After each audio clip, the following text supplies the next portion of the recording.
गाया करो।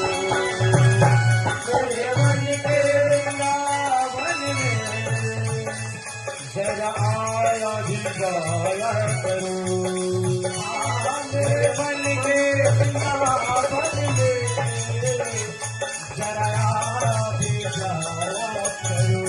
मेरे मन की बगिया में बहारों को भी लाया करो।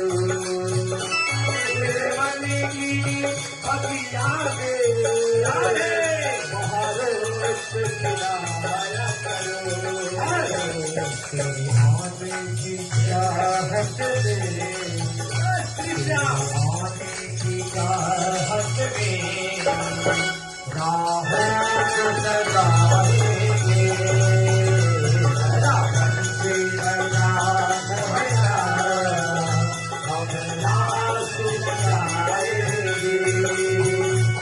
रावण से अजान भया हम लाश जाएंगे।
हम तुमको सुनाएंगे क्या दिल से गुजरती है।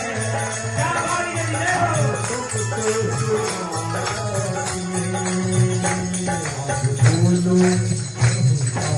बोलो वचन हमको। अब बोलो वचन हमको।